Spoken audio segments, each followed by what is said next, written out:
Alleloia. De amin'ny fifaliana lehibe indray ary lasa mbamalala no ianona amintsika amin'izao fotoana izao a. De fifaliana ho any ireny miarabanao a. Tonga eto amin'ity androany ity a anatin'izao fandarantsika vavaka fiambenana zay rano amin'ny fandarana andramaka izao a. Ny Aki radio a, ny mpikambana anatin'ny vavaka fiambenana, indrindra ny groupe zay maresy a zay miaraka aminay foana isan'andro a mantontosa an'izao fandarana izao. De ny fiadanana tompony eo amintsika tsirairay avy a ary fiadanana tompony hanapaka anatin'ny tokantrano tsirairay avy a izay mandray an'izao fandarana izao.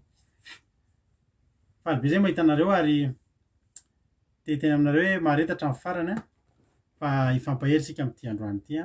Hifampahery anatin'ity fotoana ity a eo amin'ny adiny iray sasany mahery eo raha antsika eto androany. Hifampahery anatin'ny hira, ao anatin'ny toriteny, vavaka de teteny aminay maharetatra amin'ny farany. Raha androany vao tonga eto de teteny anao koa hoe tsy sikendrasendra nahatongavanao teto a. Zany hoe fa tena misy raha ilan'ny tompo anao a ary misy zavatra tian'Andriamanitra ho ampitaina amintsika tsirairay avy raha tonga eto ianao androany. Ianareo izay paketo kosa de tahin'ny tompo manokana Ranabavy Marizô, izy niditra voalohany teto androany a. Fiadanan'ny tompony eo aminao sy ny ankohonanao a Ranabavy Marizô tahin'i Jesosy a, Tsiry Amboaramielona, Rodiny Maria, Bertsava, Elizabeta tahin'i Jesosy, Erika, Mami, Angela Io, Rodiny Marie, Kadaka, Tojo, Soa Ofisialy, Itody Raonisoa, Razana Monika,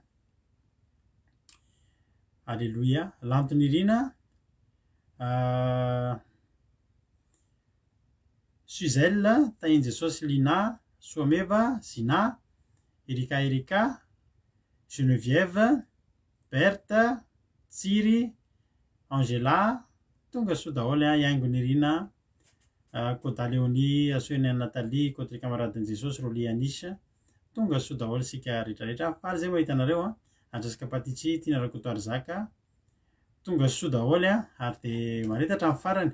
Tsara ianao tonga eto fa ny tena tsara indrindra ianao maharitra hatramin'ny farany ka de mahareta ary de mino fa raha androany ianao kivikivy a de za resy lahatra sy mino fa apitrakanao eto ny tenin'Andriamanitra androany a.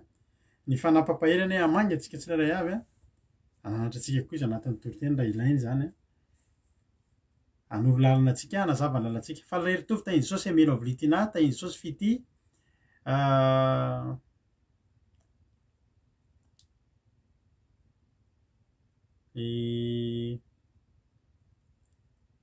Suzelle, Iladanina, dia Iama, Aniry Fahazavana, androany vitako teto zay efa paketo a, tahin'i Jesosy a, dia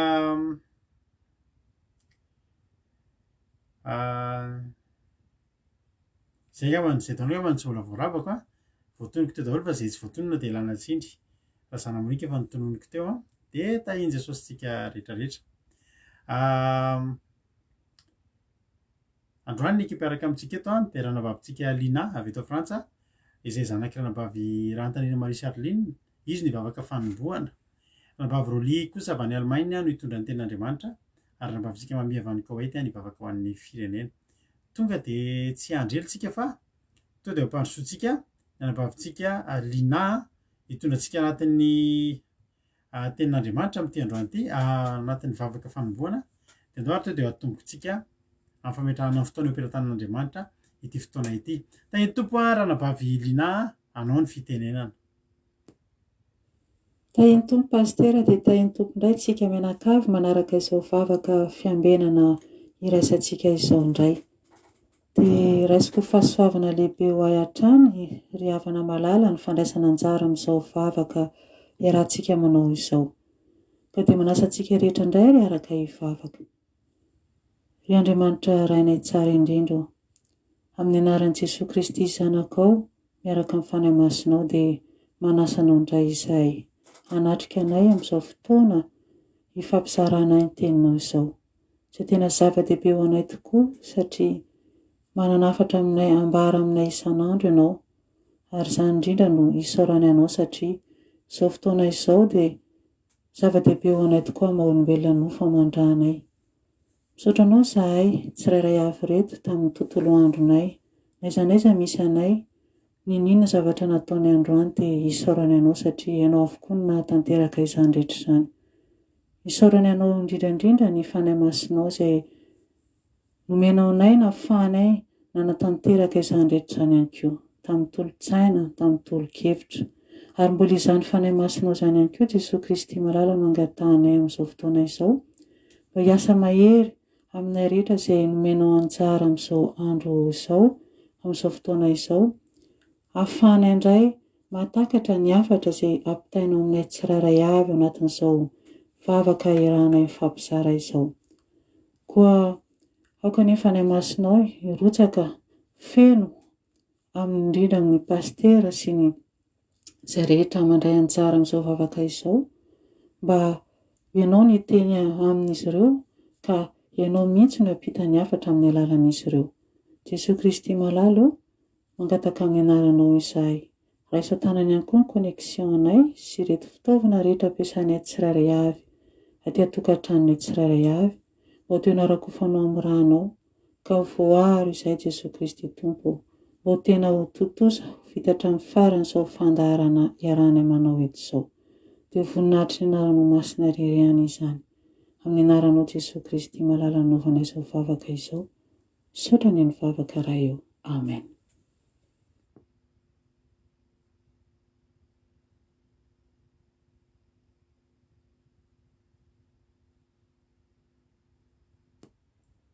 Bonsoir frères et sœurs, c'est avec grand plaisir que je vais vous faire ce soir le résumé en français du vendredi 19 novembre 2021 qui nous a été partagé par sœur Aïn, aussi sous le nom de Eliana Miarnienne. Le verset que nous allons lire aujourd'hui se trouve dans 1 Thessaloniciens chapitre 5 versets 17 et 19. 1 Thessaloniciens chapitre 5 versets 17 et 19. Au nom de Jésus. Priez sans cesse. Verset 19. N'éteignez pas l'esprit. Amen. En ce moment, les chrétiens sont trop distraits par les désirs de leur chair. Ils sont encore dans le monde. Ils cherchent constamment l'argent, ils travaillent tout le temps. À l'école aussi, ils sont très concentrés tout le temps, toute la journée. Ils regardent souvent la télé, très souvent la télé, trop souvent la télé. Et ils regardent le journal, ils demandent ce qui se passe en ce moment concernant le coronavirus, etc. Il y en a d'autres qui sont distraits par les femmes. Ils courent après les femmes. Et il y en a qui sont trop distraits par leurs amis et leur famille. Ce n'est pas mauvais, hein. On a le droit de discuter avec les amis, on a le droit de passer du temps avec sa famille, on a le droit de travailler pour l'argent, on a le droit de parler aux filles. Mais si ça te distrait trop, si ça t'empêche d'aller parler avec Dieu, d'avoir une bonne relation avec Dieu, là c'est mauvais. Et il y en a qui traînent tout le temps sur Facebook, qui jouent à des jeux vidéo tout le temps. Tout ça, ça éteint l'Esprit Saint en nous. Nous devons nous occuper de notre esprit et le nourrir régulièrement. Les sportifs, pour atteindre leur objectif au niveau de leur corps, pour avoir un bon physique, ils mangent des protéines, ils font des exercices physiques pour se muscler, ils font un footing régulièrement. Nous aussi, nous devons nous occuper de notre esprit comme ça, nous devons le nourrir matin, midi et soir, nous devons le nourrir avec la prière et la parole de Dieu. Et prends garde à ce que le Saint-Esprit ne s'éteigne pas en toi, parce que si l'Esprit de Dieu n'est plus en toi parce qu'il est parti, c'est une très mauvaise chose. Saül, quand l'Esprit de Dieu l'a quitté, plus rien de ce qu'il a entrepris n'a marché. Il prenait tout le temps les mauvaises décisions, et ça l'a mis en danger, et ça l'a même tué, au final. Tout ça pourquoi ? Parce que l'Esprit de Dieu n'était plus en lui. Le verset 17 nous dit « Priez sans cesse ». Toutes les personnes qui ont eu une vie de prière s'en sont toujours sorties. La personne en tête de ce classement, c'est évidemment Jésus. On ne peut pas le dépasser. Avant d'aller travailler, au réveil, il priait. Avant d'aller dormir, il priait. Après avoir guéri des gens, il priait. Et à la montagne des Oliviers, il priait tout le temps. Et ce verset 17, il l'a vraiment vécu. Mais quand on dit prier sans cesse, ça ne veut pas dire du matin au soir, on prie sans arrêt. Mais ce que ce verset veut dire, c'est qu'à chaque fois qu'on y pense, à chaque fois qu'on pense à prier, on le fait. En plus, quand tu pries, Dieu t'éclaire pendant que tu pries. Dieu, il te conseille, il t'éclaire dans ce que tu dois faire. Le verset 19 nous dit « N'éteignez pas l'esprit ». Éteindre l'esprit, c'est faire ce qui attriste le Saint-Esprit. Mais C'est l'Esprit de Dieu qui nous conseille. C'est lui qui nous encourage, c'est lui qui nous enseigne et c'est lui qui nous donne envie de prier. Si tu n'as pas l'Esprit de Dieu en toi, tu ne sauras pas quoi prier. Et prie sans cesse, parce que cette vie de prière que tu auras va t'emmener très très loin. Essaye d'avoir une vie de prière si tu ne l'as pas encore essayé, et tu seras sous la puissante main de Dieu. Et n'aie pas peur de prier n'importe où tu es. Nous allons lire un verset dans 2 Timothée chapitre 4, versets 1 à 2. Au nom de Jésus. Je t'en conjure devant Dieu et devant Jésus-Christ, qui doit donner les vivants et les morts, qui doit juger les vivants et les morts, et au nom de son apparition et de son royaume, prêche la parole, insiste en toute occasion, favorable ou non, reprend, censure, exhorte, avec toute douceur et en instruisant. Amen. Prêche que l'occasion te soit favorable ou pas. Prie que ce soit le moment ou pas. Et prie n'importe où tu es. Si tu pries tous les jours, si tu as une vie de prière, tu t'en sortiras toujours, quoi que tu traverses. Alléluia. Voilà pour le résumé en français du sermon du vendredi 19 novembre 2021. Que Dieu vous bénisse. Je vais vous faire avec grand plaisir le résumé en français du sermon du sabbat 20 novembre 2021 qui nous a été partagé par pasteur Jade. Le verset que nous allons lire aujourd'hui se trouve dans Michée chapitre 4 versets 3 à 4. Michée, pas Mickey Mouse, mais Michée le prophète. Michée chapitre 4 versets 3 à 4 au nom de Jésus. Il sera le juge d'un grand nombre de peuples, l'arbitre de nations puissantes, lointaines. De leurs glaives ils forgeront des oyaux, et de leurs lances des serpes. Une nation ne tirera plus l'épée contre une autre, et l'on n'apprendra plus la guerre. Ils habiteront chacun sous sa vigne et sous son figuier, et il n'y aura personne pour les troubler, car la bouche de l'Éternel des armées a parlé. Amen. Peut-être que toi tu traverses des problèmes. Peut-être que tu as prié pour ces problèmes, mais que, alors que ces problèmes n'ont toujours pas été résolus, d'autres problèmes arrivent encore. Mais là, aujourd'hui, Dieu te dit, ton combat est terminé. Il dit, de leurs glaives, ils forgeront des oyaux. Les oyaux, ce sont les instruments qu'on utilise pour l'agriculture. C'est comme une houe. Et donc ce verset nous dit, tu ne te battras plus contre tes ennemis. Tu n'utiliseras plus le glaive, mais tu en feras un noyau que tu utiliseras pour cultiver et pour récolter. Alléluia! Le verset 4 nous dit, ils habiteront sous sa vigne et sous son figuier. C'est-à-dire qu'ils vont se reposer, c'est-à-dire qu'ils vont manger des raisins et des figues. Et quand on est sous une vigne ou sous un figuier, c'est un symbole de paix, ça représente la paix. Et c'est ça que Dieu veut faire de ta vie, il veut te donner la paix. On va lire le verset 5 à 6, au nom de Jésus. Tandis que tous les peuples marchent, chacun au nom de son Dieu, nous marcherons, nous, au nom de l'Éternel notre Dieu, à toujours et à perpétuité. En ce jour-là, dit l'Éternel, je recueillerai les boiteux, je rassemblerai ceux qui étaient chassés, ceux que j'avais maltraités. Amen. Laissons les autres prier leurs faux dieux. Les gens qui prient des faux dieux, ils se sentent pas à l'aise quand ils n'ont pas leur petite statuette dans leur poche. Et il y a des gens qui portent un sorte de bracelet, un bracelet rouge. C'est surtout les gens célèbres qui portent ça. Et ces bracelets, ce sont des idoles. C'est ces bracelets qui rend les personnes célèbres. Et c'est les mains avec laquelle il y a le bracelet qui tiennent le micro. Les idoles aussi, ce sont par exemple Marie ou la croix, les colliers avec la croix. Ce sont des idoles. Mais nous marchons au nom de l'Éternel. Pas besoin d'objets à part la Bible. Mais c'est Dieu qui agit, c'est Dieu qui marche avec nous. Alléluia. Nous allons lire le verset 10 ensuite, au nom de Jésus. Fille de Sion, souffre et gémis comme une femme qui accouche. Car maintenant tu sortiras de la ville et tu habiteras dans les champs, et tu iras jusqu'à Babylone. Là, tu seras délivré, c'est là que l'Éternel te rachètera de la main de tes ennemis. Amen. Souffre. Ce verset dit souffre au lieu de guérir. Parce qu'en fait, il y a des efforts à faire. Il faut réussir à rester debout, il faut endurer des épreuves et à rester éveillé. C'est ça, souffrir. Et ensuite, il nous dit, tu sortiras de la ville. Avant, les lépreux, on les faisait sortir de la ville parce qu'on ne les aimait pas, on les moquait, et parce qu'ils risquaient de rendre les autres lépreux. Donc si quelqu'un se moque de toi, s'il y a des gens qui s'en fichent complètement de toi, tu iras dans les champs et tu deviendras comme un sans-abri. Être un sans-abri, vivre dans les champs, c'est très très dur parce qu'il fait froid, on est seul, c'est silencieux. Et ensuite, le verset nous dit, tu iras jusqu'à Babylone, là tu seras délivré. Donc que tu sois en prison ou que tu sois écrasé sous des problèmes ou dans les situations les plus désespérées, c'est justement là que Dieu va te secourir et te délivrer. Alléluia. Babylone, c'est une prison, mais c'est là que Dieu va la délivrer. Et toi, aie la foi en toi que Dieu va te secourir. Nous allons lire ensuite le verset 11, du verset 11 à 13, au nom de Jésus. Maintenant, plusieurs nations se sont rassemblées contre toi. Qu'elles soient profanées, disent-elles, et que nos yeux se rassasient dans Sion. Mais elles ne connaissent pas les pensées de l'Éternel, elles ne comprennent pas ses desseins, elles ignorent qu'il les a rassemblées comme des gerbes dans l'air. Fille de Sion, lève-toi et foule. Je te ferai une corne de fer et des ongles d'airain, et tu broieras des peuples nombreux. Tu consacreras leurs biens à l'Éternel, leur richesse au Seigneur de toute la terre. Amen. Vaut mieux, en fait, laisser tous les ennemis se rassembler. Pasteur a appris un exemple.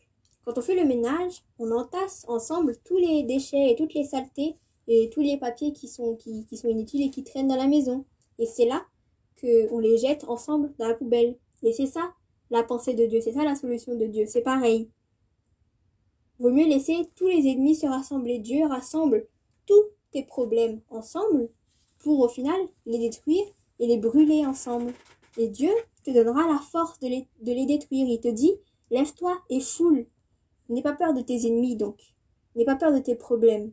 Parce que Dieu t'a donné des cornes de fer et des ongles d'airain pour les affronter et gagner contre eux. Alléluia. Voilà pour le résumé en français du sermon du sabbat 20 novembre 2021. Que Dieu vous bénisse. Alléluia. Sotra betsaka ny izy mirahavavintsika navaviliana tamin'ny vavaka fanomboana nafinaritra be sady mamy dia sorantsika ihany koa fety ato anatin'izay famotinana izay ilaina dia ilaina izay tokoa ahafahantsika rehetra izay mety tsy dia mahazo teny gasy tsara mahazo ny izay nolazaina ato anatin'ny toriteny koa dia isaorana nareo mirahavavy dia Andriamanitra marifity dia mahereza foana hatrany hatrany ho tahin'ny tompony isika tsirairay avy. Eny ary zao ary tsika eno hira miloha idirany anabavitsika Rolianisa hitondra ny ten'Andriamanitra dia hanao hira anankiray aloha tsika. Milohan'ny hinaontsika hira sy andraisanao baiboly andraisanao tena tsara dia miarahaba ny Clara Julie dia miarahaba ny Thierry Albenja Nambintsoa Misfit bon anniversaire Misfit anniversaire ny Misfit androany dia miarahaba azy tsika rehetrarehetra ho tahin'Andriamanitra ho ambinin'Andriamanitra amin'ny zavatra rehetra dia ho asandratr'Andriamanitra amin'izay rehetra atao ranabavy Misfit dia ho tahin'Andriamanitra hatrany anenao. Fandresena fitiavana Olgaran'ny Rousseau Verselina Rapaina daholo Jonatana Mavaltina tahin Jesosy aniry fahazavana izay arapain'ny ankizy ao tonga soa daholo isika rehetrarehetra dia no ary eno hirintsika elaela izy ity tsy nataontsika isaitsana an'izany hoe ho any an-danitra zany fa zany moa ny tanontsika eto dia andao ataontsika izany izy zany izay atsarovantsika fotoana mamy tamin'ny herintaona ohatr'izao moa tsika dia nanao hetsika. Alleluia. Ary mino fa mbola eto daholo nareo izay nanatrika an'izany hetsika natombontsika tamin'ny herintaona ohatr'izao izay hetsika atao hoe Gilgala dia anisany ataontsika tao tony heritony andao ataontsika izany izy zany ho voninahitran'Andriamanitra dia mino finaritra dia orina tetintsika hiditra avy hatrany amin'ny tenin'Andriamanitra tahiny Tompary isika rehetrarehetra.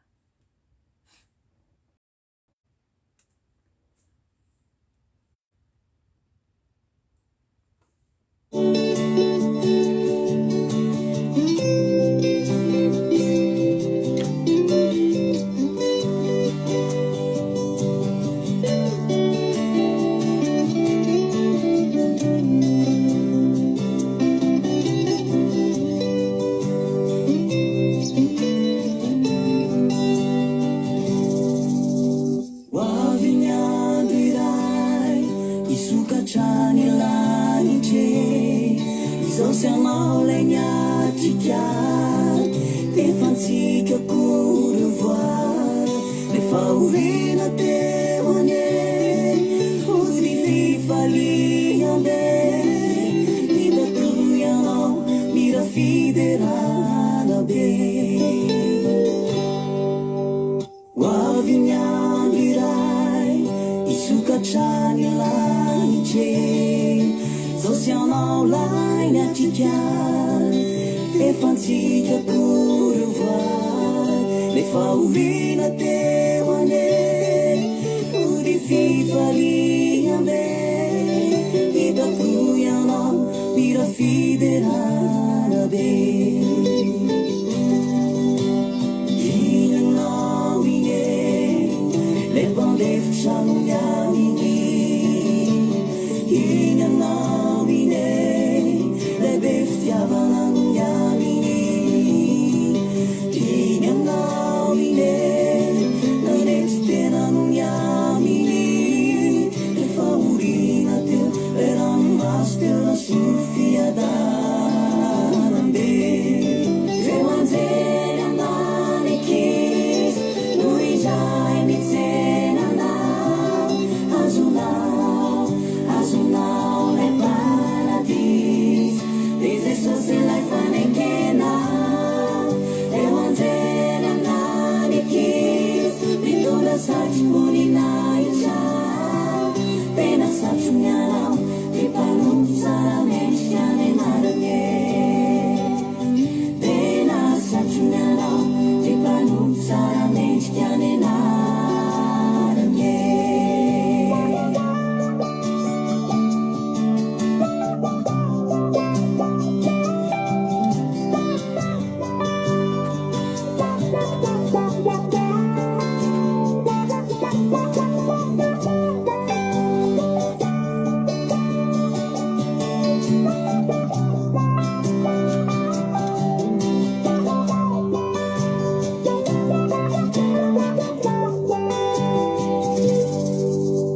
hoavy ny andro iray izao sy anao miatrika le fanasana lehibe amin'ony magnitry fifaliana sese zay jerena volame hitako ianao amipifaliambe inanao ine lay mpandefitra no miaminy inanao ine lay be fitiavana no miaminy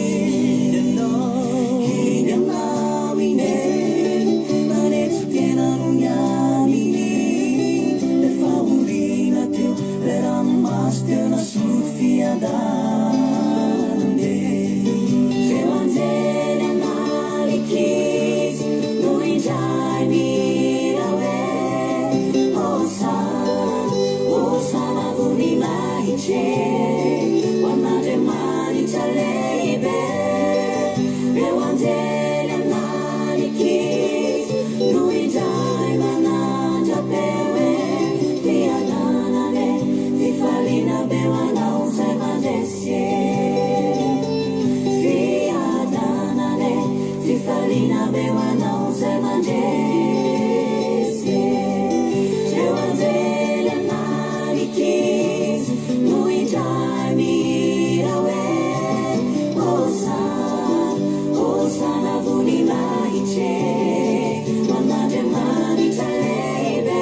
tahin'ny tompo pastera tahin'ny tompo tsika rehetra izay manaraka an'izao fandaharana izao.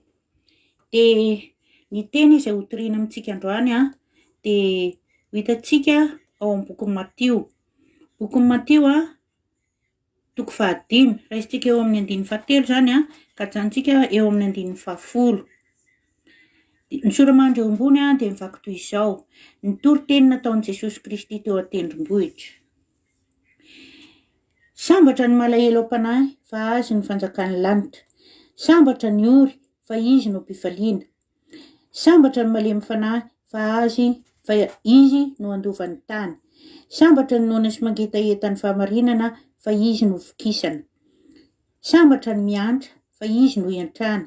Sambatra ny madio apo fa izy no ahitan'Andriamanitra. Sambatra ny mpampihavana fa izy no atao hoe zanak'Andriamanitra. Sambatra izay enjehana noho ny fahamarinana fa azy ny fanjakan'ny lanitra. Eny ary havana rehefa voavaky izany teny izany dia ao no angalantsika fananarana. Aka fananarana kely izay hotoriana eto amintsika noho izany teny voalazan'i Jesosy momba ny fahasambarana izany.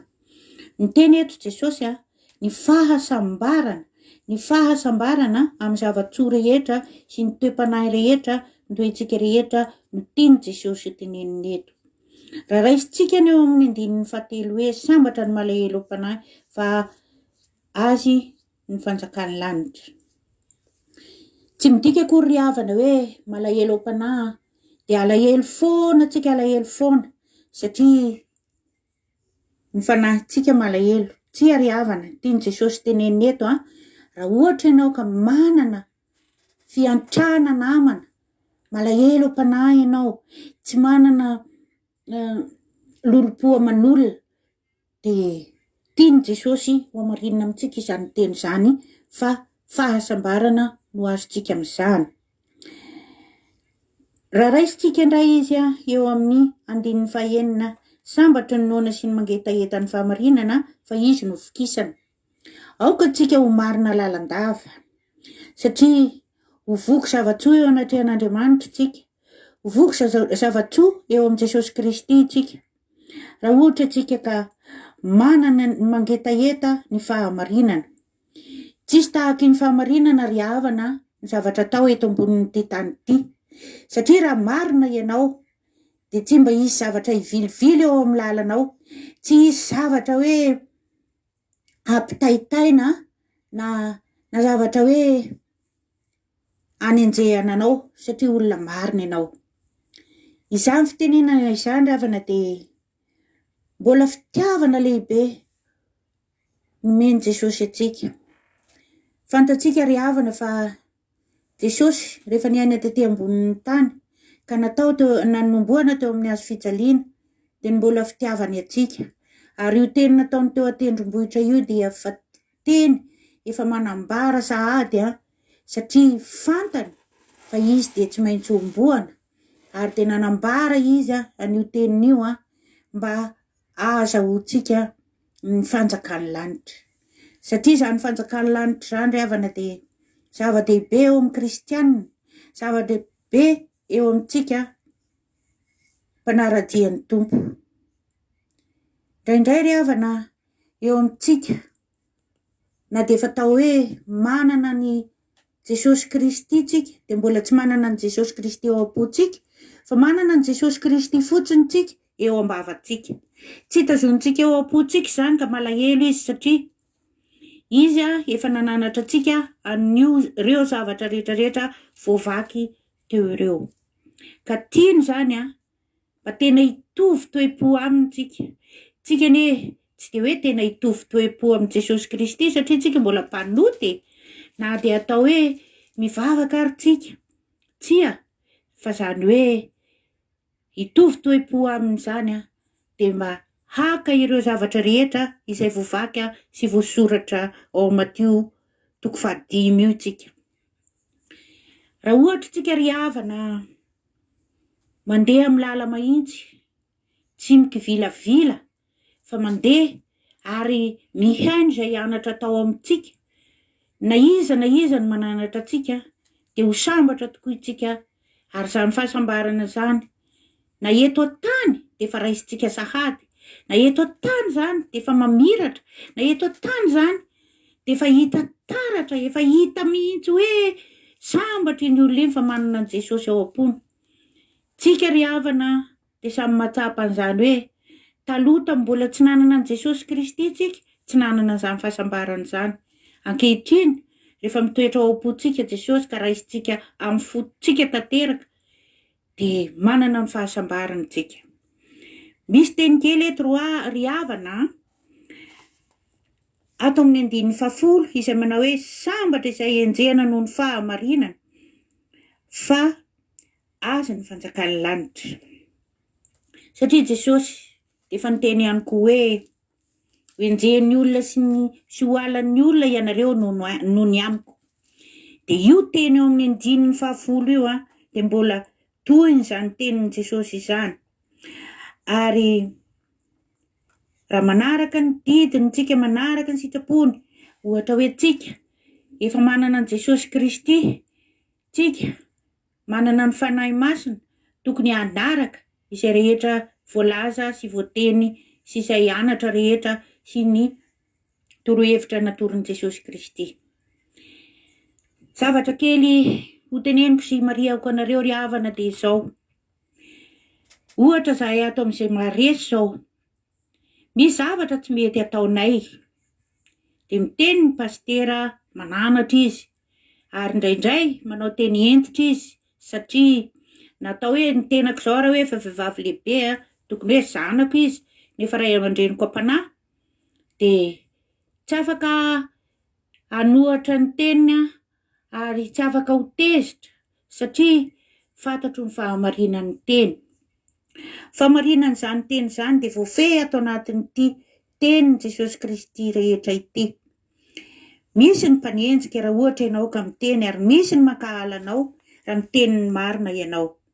Kanefa ry havana amin'ny maha-kristianina itsika, raha ohatra ka misy miteny ianao ohatran'izany fitenenana anay eo amin'izay maresy izany dia aoka mba tsy ho tezitra fa raiso ao anatin'ny fonao ary saitsaina, afaka misaina kely ianao dia mandinika ny zavatra rehetra ny tenenana anao satria ianao ange raha mpanaraka an' Jesosy Kristy ianao ka hoe manao zavatra tsy mendrika eo anatrehan'ny olona, manao zavatra tsy mendrika eo anatrehan'ny jentilisa dia na ny jentilisa aza hanenjika anao hoe izao ve no mba mpanara-jian'ny tompo. Tsy ry havana aoka tsy ho amintsika izany fa aoka itsika ho pihaino ny teny izay voalaza, aoka itsika ho pihaino izay mpananatra atsika satria tsika ry havana tsy misy olona hoe madio tanteraka eto ambonin'ity tany ity fa misy ny fahalitona ary tsy maintsy misy ny ahintsy. Raha vao misy ry havana izany hoe ahintsy izany dia aoka itsika hanaraka an'izany fanotsiana izany. Ndao nefa mifanaraka amin'izany teny teneniko farany teo amin'ny fananarana izany raha ohatra ka hoe ny mpitondranao no mananatra anao indray eto fa tsy Jesosy dia ho raisitsika eo amin'ny 9:40 hoe aoka hazava eo mason'ny olona toy izany koa ny fahazavanareo mba ahitany asa ataonareo ka hankalazany ny rainareo izay any an-danitra. Aoka hazava eo mason'ny olona hoy izy toy izany koa ny fahazavanareo mba ahitany ny asa soa ataonareo ka hankalazany ny rainareo izay any an-danitra. Matoa misy mpiteny ianao tsy nony aminao na ny aty an-tany fa ny hankalazana ny ray tsika izay ao an-danitra. Matoa voabedy ianao, voateniteny ianao dia ny hankalazana ny ray izay ao an-danitra satria raha ohatra ianao ka hoe mpanaraka ny ray, mpanaraka an' Jesosy Kristy ka manao zavatra tsy mety, zava-mamoafaty mahamenatra, voahenjika ianao dia ny ray izay ao an-danitra no voahenjika voalohany fa tsy ianao satria ianao milaza fa mpanara-dia azy nefa ny toetranao tsy mendrika, ny toetranao tsy mifanaraka amin'izany dia tahaka ny hoe tsy mankalaza ndray, tahaka ny hoe manao tsinitsinina ny ray izay ao an-danitra, mivavavava-poana hoy ny fiteny zay. Ka aoka tsika tsy mba hivavavava-poana fa tena hivavaka amin'ny fotsika ary tena hanamasina sy hanaraka izay rehetra voateny sy voalaza ny mpitondra antsika, voalaza ny Jesosy, voalaza ny tenin'ny soratra masina. Aoka tsika ry havana tsy handahy ka hanaraka ny hevitry Satana, satria indraindray ne Satana maka fanahy atsika izy amin'ny zavatra rehetra ataontsika, na fomba fitafy zany, na fomba fihetsika, na fomba fiteny, angalany fanahy atsika. Aoka itsika tsy voaka fanahy amin'izany zavatra rehetra izany, fa aoka itsika hitazona sy hifikitra mafy ny teny ny mpitondra antsika, ny teny izay voambara ato anatin'ity Matio ity, izay voavaky teo. Aoka raha antsika tsakany sy andavana izany, ary aoka hiditra ao am-pontsika ka hananatsika ny toe-panahy tsara, ny toe-po tsara, tsy hananady amin'olona, tsy ho mora tezitra. Fombako izany ry havana taloha mora tezitra, kanefa rehefa nanaiky eo amin'ny Jesosy Kristy, rehefa nanaiky handray an' Jesosy Kristy, na misy ny zavatra manafotoana, tafotoana kely aho dia hoe Jesosy naninona moa zany tafotoana? Avereno ny saiko hanaraka anao, satria misy tenin'ny Jesosy ihany koa manao hoe mitezera fa aza manota ary aoka tsy ho tratry ny masoandro miletika amin'ny fahatezeranao. Ka eto ry havana dia mananatra antsika hoe aza manana lolo-po, manana fahadiova-po, mananana fo ny Jesosy Kristy izay nomboana teo amin'ny hazo fijaliana namonjy atsika. Izany ny teny izay ambarako eto anio ry havana, ka dia raina ny Jesosy dia raina ny tompo dia raina ny fanahy masina ho tafiditra ao an-totsika rehetra n'izany teny zany, ka hitondra so atsika amin'ny anaran'i Jesosy. Alleluia, amen. Alleluia. Sotra betsaka andranam-bavitsika rôlitsika tao anatin'izany tenin'Andriamanitra izay nentin'izay. Alleluia. Ny toriteny nataon'i Jesosy teo an-tendrombohitra. Lava ny toritenin'i Jesosy teo an-tendrombohitra io tena eritreretinao manomboka any Matio toko 5 izy manomboka amin'ny toriteny any amin'ny Matio toko 7 izy vao tapitra. Lava zany toriteny, lava fa ny toritenin'i Jesosy lava, fa tsy mahita tory ianao mihaino ny toriteniny satria tena fiainana be ny toritenin'i Jesosy ary tena manaitra ary tena mampangorankoraka, mampatoritory fo, mampibebaka. Alleluia. Toriteny nataon'i Jesosy teo an-tendrombohitra io da anisan'ny toriteny tena hoe feno fampianarana be dia be ao anatiny, feno fampianarana sy feno fanoharana, tahaka ny hoe narotin'i Jesosy teo daholo ny fotoana rehetrarehetra. Ndray tahaka ny hoe raha jerena indray mitopy maso dia ohatran'ny hoe navoakan'i Jesosy teo daholo, ohatran'ny hoe eritreretin'i Jesosy tsy ho hitany eo intsony ireo olona ireo, dia izay azony tenenina dia niteneniny. Misy fotoantsika ohatr'izany, ary misy fotoantsika rehefa mitoriteny, zay hoe mitoriteny taloha, ka ohatra hoe invité any am-piangonana ny havanay, na hitanao misy olona vaovao hafa maromaro, dia ohatran'ny satrinao avoaka eo daholo izay azo avoaka, satria tsy fantatrao indray ny olona iny hoe eo ve izy amin'ny heriny naroviana sa tsy ho eo. Ka Jesosy teto nahita an'ireo vahoaka maro be,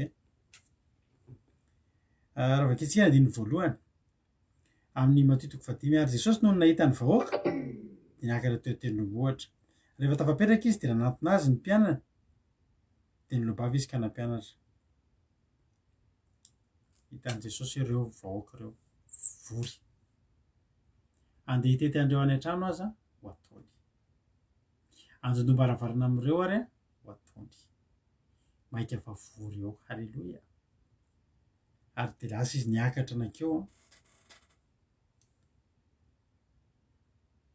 de nitoriteny izy ary nanomboan'ny toriteny de zao sambatra ny malahelo am-panahy to de sambatra maromaro ray, roa, telo, efatra, dimy, enina, fito, valo tanao jesosy tena mahay mitoriteny ary jesosy tena mahay misintona ny sain'ny olona sambatra vonena an'izay ny olona de taitra satria ny zavatra tediavintsika ny tediavin'ny zanak'olombelona mandra-pahafatiny de fahasambarana ny antony io zavatra izy ataontsika io de tediavantsika fahasambarana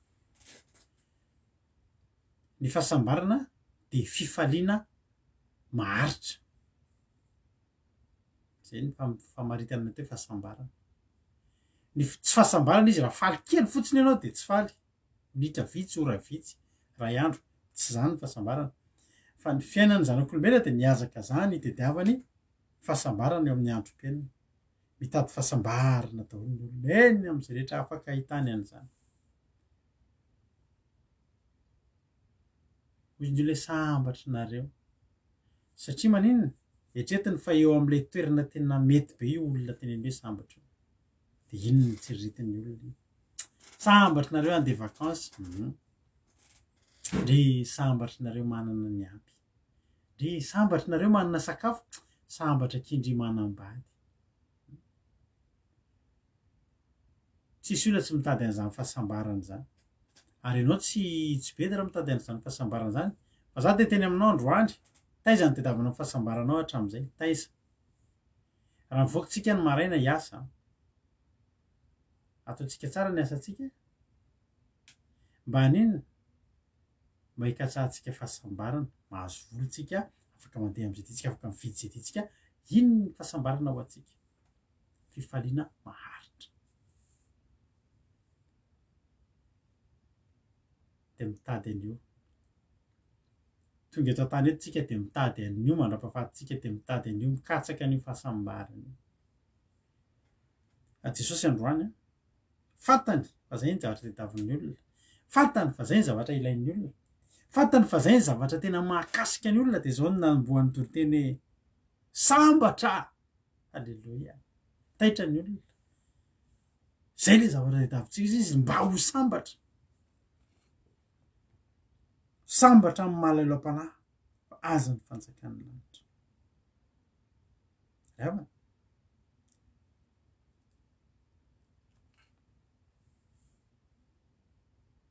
sambatra amin'ny mahalahelo am-panahy tsy ny hoe le miazakazaka any amin'ny aiza na iza reny fa le fahasambarana nomeny jesosy le teneny jesosy de fahasambarana afaka hita ao am' jesosy ao amin'andriamanitra ao amin'ny tontolon'andriamanitra ao ny ahitana ny fahasambarana ary ny olona mahita le fahasambarana de olona tsy ampozina tsy fantatry ny olona fa ao anatiny zany no afaka ahitana fahasambarana aiza sambatra ny mahalahelo am-panahy mahalahelo am-panahy iny zany mahalahelo am-panahy zay efa kitsika ny salamy faharaiky amby dimapolo andiny fafito amby folo hoy davida hoe ny fanaritra ao an'andriamanitra de fanahy torotoro ny fotorotoro sy mangorakoraka andriamanitra tsy mba ataonao tsinitsiny mahatsiara amin'ny felona rakoto mahainao an'io rehefa mivavaka izy de matetika eo ambavany fotorotoro sy mangorangoraka ka ny fanaritra ao an'andriamanitra de fanahy torotoro io le alahelo am-panahy io fanahy torotoro matsiaro mangorangoraka matsiaro mangorakoraka ry manoloana an'andriamanitra misy olona manoloana an'andriamanitra lehilahy anankiroa kaina sy abela rehefa nanoloana an'andriamanitra zareo a de tsy nitovy ny toe-pony tsy nitovy ny toe-pony ny ray nanatitra vokatry ny tany samy misasarany reo a vokatry ny tany vovo manga karaoty nave ndray a nitondra ny zanak'ondriny izay nikolokoloany a sy ny tezany ny Genesis 3 misy an'izany Abela nitondra ny vokatry ny voalohany teraky ny ondriny de izay matavy reo olona roa lahy reo a reo milaharaha reo samy tonga teo anatrin'Andriamanitra fa tsy nitovy ny toe-pony reo mino aho fa tsy mba malahelo sy mitomany zany reo voasana vomanga de zao tamin'ny ombany nanao vamampinina vomanga tamin'ny lahady maly vomanga ny gotehany fa raha vomanga manapaka vomanga eny an-tsaha ianao a efa nitomany ve ty vomanga de tsy maintsy andrahoina de voasana de voasana ty vomanga tsy mampalahelo le vomanga fa raha voalohany teraka ao manao ahoana mampalahelo za ray manamalala za ty biby za tsy mahavita mamono akoho akoho de didiny amin'ny antsy iny ny tendany tsy vitako vadiko anontaniana fa tsy mahavita mamono an'izany satria za tena ty biby be ary zany ny nanana akoho taloha fa ny akohako tsy hohanina zany fa ompiana atao namana za tsy mahavita manao andreny hoe mamono akoho reny de tapahana ny tendany fa ny any Abela teto ny voalohany teraky ny ondriny nataony fanatitra mba azonao an-tsaina ve zany hoe fony Abela na ireo ontsa misy firalatsaka fanatonana an'Andriamanitra misy toe-pony asa tao a misy fotorotoro tao a misy fonangorakoraka tao a ary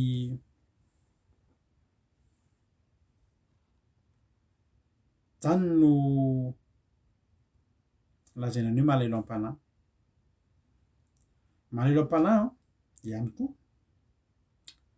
de reny olona malahelo mahita ny ataon'ny olona tsaroako le rahalahy mpitoroteny zay misy rahalahy mpitoroteny zay a tena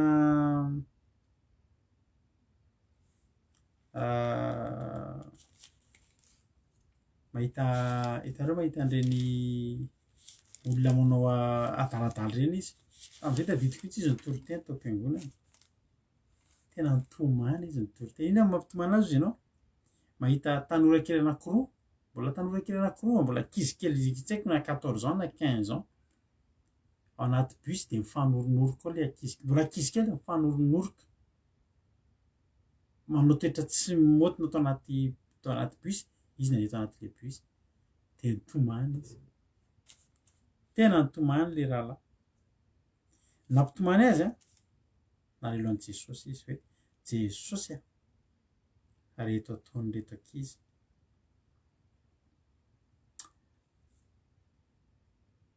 olona firy moa ny ina moa natonga azy nitomany mety eo ihany ny aleloan'le hoavin'le ankizy hoe ankizy kely zao ve de zany sady ny atao fa tena nalelo an'Andriamanitra izy hoe reto ataon'ny olona an'Andriamanitra mbola ankizy kely ohatr'izao de tsy mahalala mitandrina ny tenany tsy voaloto de nalahelo izy ny olona ohatr' zany a ihany koa de azo lazaina fa olona malahelo am-panahy malahelo ny amin'ny fahotana ny hoe zao mba mahita ny namanao na ny havanao manota de faly ve anao sa malahelo ny amin'ny ataon'ny olona an'Andriamanitra za vao maly any resaka taman'olona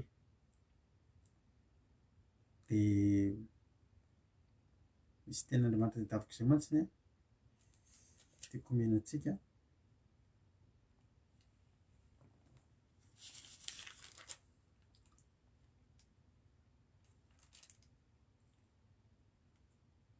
misy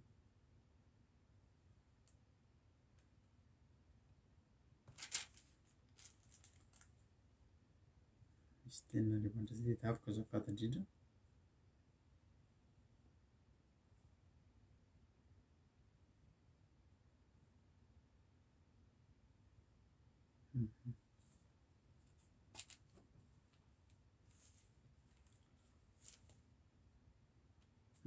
Tsy hitako le misy zavatra tonga de atao tsy haiko.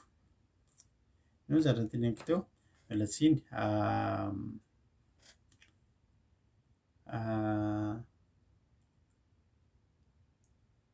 Voamaly ny resaka taman'olona. De hoe le olona hoe misy olona ozy izy efa antitra olona io 20 taona. Fa io olona io am'izao fotoana zao fatoran'ny démonie be mihitsy. Tena efa mivadika bibilava. Mivadika bibilava ny lelany raha vao efa délivré. Tena hoe fatorany devoly. Ay olona io nanao pacte tamin'ny Satana taloha tamin'ny misy fano fatanorany. De antaniny olona io am'izao fotoana zao hoe ianao ve teo afaka de sady mitomany teo afaka. Ianao mino an' Jesosy mino. De zao ny anay no zavatra tena nakasika ny resaka izay mivady Jesosy io zany anaovan'olona anao. Ny olona ry havana manao pacte tamin'ny Satana de ny fahatanorany rehetrarehetra sy ny heriny sy ny tanjany sy ny atsaratarehany sy ny rehetrarehetra laniny any amin'ny Satana. Fa rehefa reraka efa andeha hody 20 taona efa andeha ho lalana mody vao hitady an'Andriamanitra. Tena hoy izay mivady Jesosy mahapalahelo angeno, mahapalahelo Andriamanitra ry havana. Palahelo Andriamanitra sady makasitraka andranambavy roalilo tsika tamin'ilay teny tsy haiko rehefa nisaotra azy teo de ho ampiasain'Andriamanitra foana ianao de ho ataon'Andriamanitra tonga amin'ny ambony indrindra ranambavy roalilo de ho solo vavan'Andriamanitra foana. Mialatsiny raha tonga de lasa ny toriteny fa adiniko ny nisaotranao de makasitraka indrindra fa zava-dehibe ny toriteny izay nataonao ary makasitraka antsika rehetra ihany koa makasitraka azy satria mampahery azy fankasitrahana izay ataonareo. De inona moa zany ny zavatra tiana tenenina? Ny malahelo am-panahy de ny olona malahelo ao anatin'ny fanahiny amin'ny zavatra izay tahaka izany. De araka ny teko taminao teo hoe malahelo am-panahy koa ny olona manana fotoritory sy mangorakoraka manoloana an'Andriamanitra. Aleoa iseho anatrehan'Andriamanitra anisan'ny nanana an'izany ry Davida ireny. Ary ny fahasambarana zany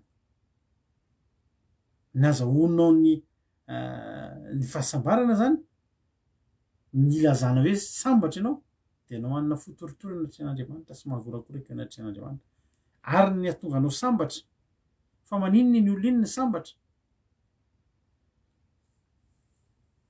Izy aloha ny atao hoe sambatra de izay malahelo am-panahy. Fa maninona izy ny atao hoe sambatra? Satria izy azo ny fanjakana lanitra ho any an-danitra. Ny fahasambarantsika ka tsahantsika de izay andehanantsika ny an-danitra fa any ny fahasambarana mandrak'izay.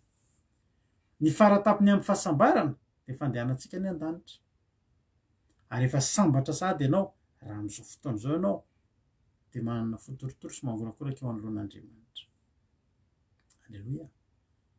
Amen. Ary sambatra koa izy ny ory fa izy no ampifaliana. Sambatra ny ory. Any amin'ny Jaona 4:20 andininy 20 sika hijery tenin'Andriamanitra. Sambatra ny ory fa izy ny ampifaliana. Hoy ny tenin'Andriamanitra hoe Jaona 16:20 manao hoe lazaiko aminareo marina de marina tokoa hitomany sy hisaona ianareo fa zao tontolo zao kosa hifaly ary ianareo alahelo nefa ny alahelonareo hody fifaliana. 2 manam-pahoriana ny vehivavy raha miteraka satria tonga ny fotoany fa rehefa velon-jaza izy de tsy tsarony intsony le fahoriany noho ny fifaliany fa misy zaza miteraka eo ambonin'ny tany. Ary ianareo na de manana ankehitriny fa ahitanareo indray de ho faly ny fonareo ary tsy misy olona manesitra ny fifalianareo aminareo. Halleloia. Zay ndray fa maritana an'le le toko faefatra andiny faefatra amin'ny maty toko fahadimy hoe sambatra ny ory fizonao ampifaliana iza le ory de sika lay le manaradian'i Jesosy io ny ten'Andriamanitra hoe raha averiko izy teo any amin'ny Jauna 16:20 teo de io ny ten'Andriamanitra hoe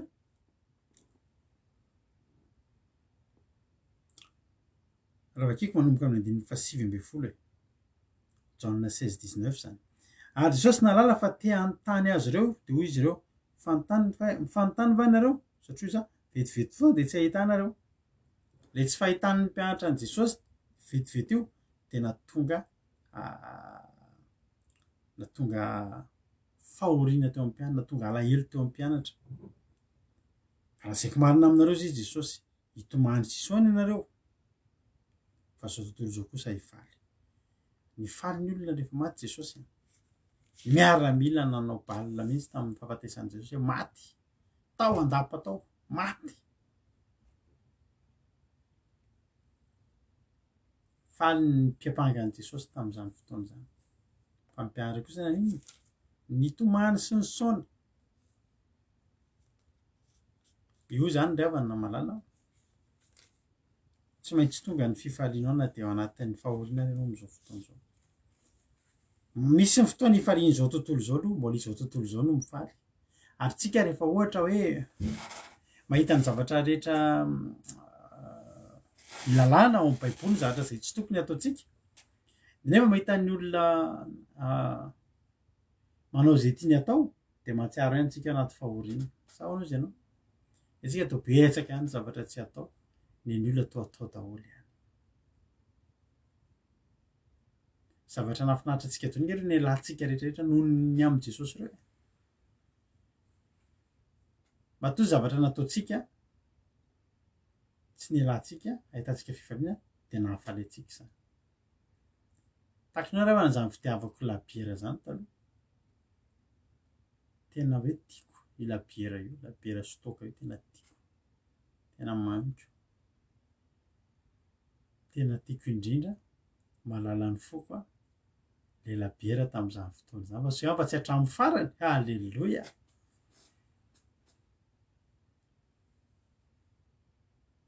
mafy ny ala taminy mafy ny ala tamin'izany sigara zany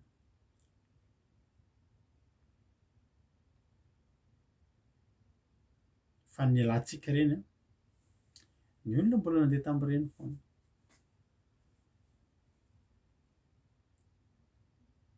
maresoisoiso izy ianao hoe tena miaraka ny daolo ny namanao rehetrarehetra mandeha amin'le toerana falehanareo manao an'le zavatra tianareo fa ianao tsy hany ary ianao ohatry ny olona midonam-pahoriana ianao tokantranonao ianao rery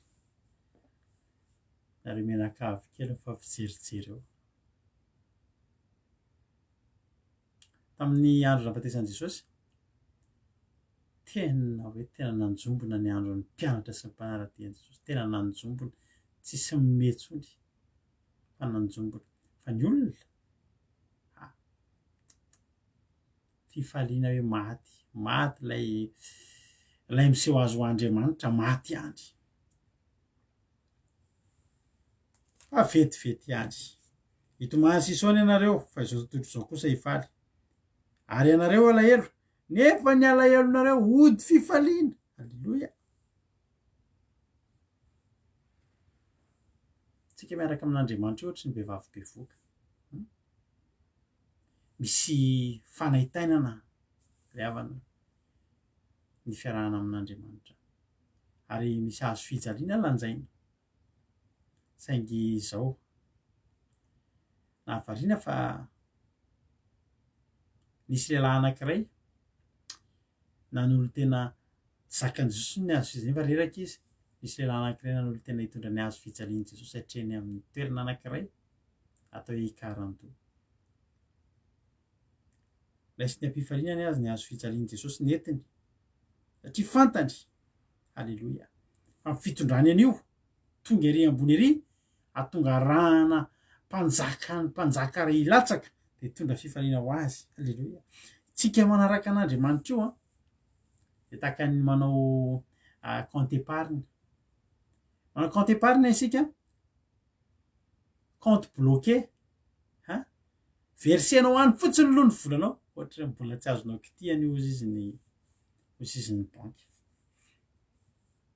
Raha manao boatin-drakitra, zay manao boatin-drakitra taloha de sokirina pince kely, pince épilé izy, le vola rehefa misy ilana vola ahotsakotsana le boatina Nestlé iny lavana de alefa ny vola, de rehefa ohatra hoe misy ilana vola de piahana kely izy de akisakisaka eo de mivoaka tsikekely ny vola madinika ao anatiny. Reny anao zany, zany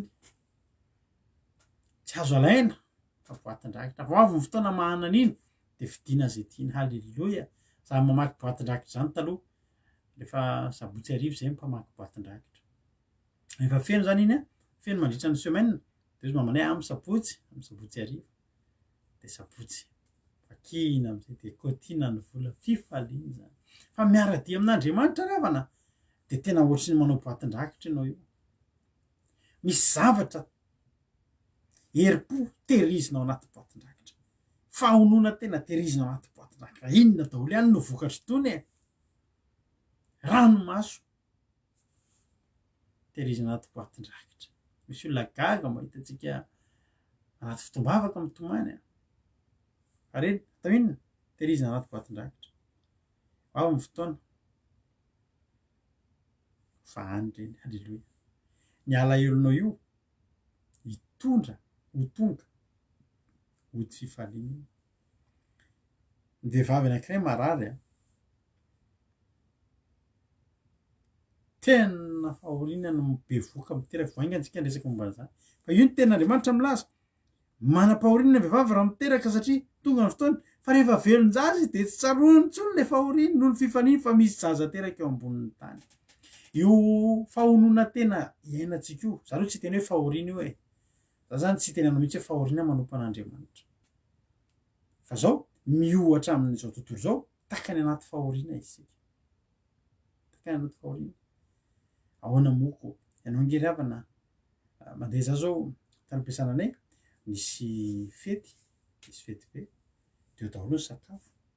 Fa ianao le tsy mitovy amin'ny olona, voafetra am'ireny na zavatra azonao hohanina voafetra am'ireny, ny zavatra azo sotroina voafetra am'ireny ianao. Ary na ny olona mijerijery anao ianao ohatry ny vehivavy, ny zavatra sotroiny ny vehivavy endry no sotroinao nefa ianao lehilahy sola loha be ohatry zao. Lehilahy rehetra nefa tena tam'izany ny patron anay de olona tena tia mampanao fety, tia manao fety de tena maka an'ireny le labiera avy aty aminay misy mpanao labiera zay amin'ny barika de mitondra barika avy de hoe labiera fotsy de alefanao am'rony vahana fotsiny robinet de zelany. Ny alin'iny mbola nandeha boaty, idina ny boîte de nuit de anaty boîte de nuit za moa tsy nandeha amin'izany fa za eto miaraka aminareo. Fa inona no hohaninao? Ireny le voankazokazo kely reny de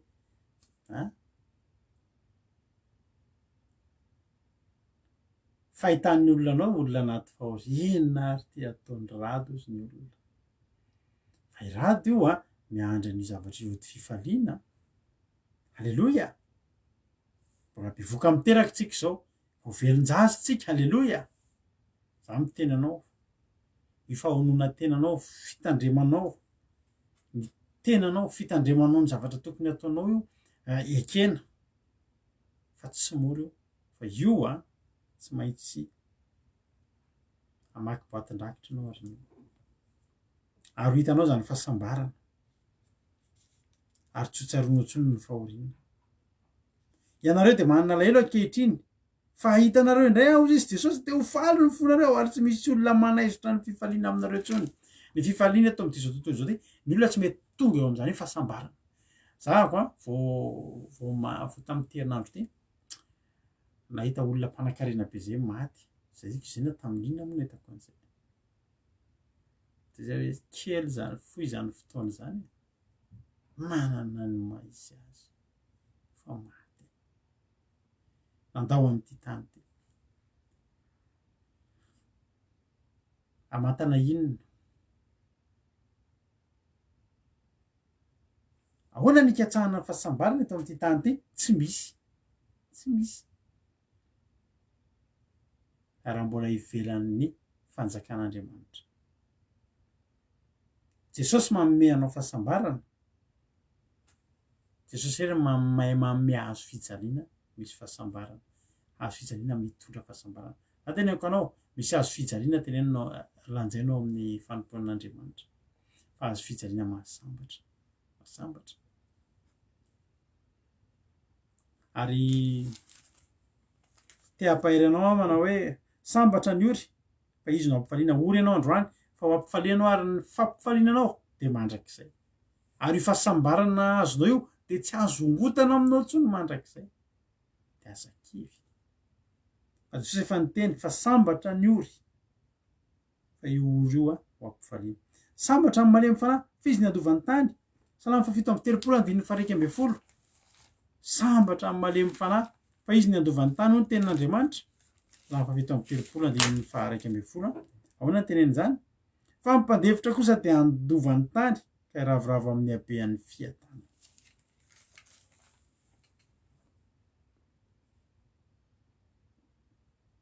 Ny malemy fanahy zany dia ny mpandevitra. Halleloia. Mila mandevitra tsika. Halleloia. Misy fotoana tena ny fiainantsika taloha tena sarotra amintsika izany mandevitra izany. Ary antsika lehilahy sarotra be amintsika mandevitra satria ny fandeferana izany dia midika fahalemena, ny ankabetsahana.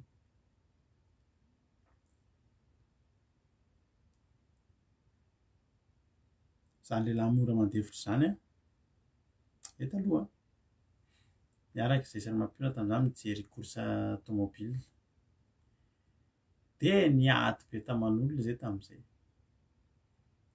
Zanany namana anankiray roa lahy zay dia roa vavy mampiona sy ny niaraka taminy raha tsy diso ahy.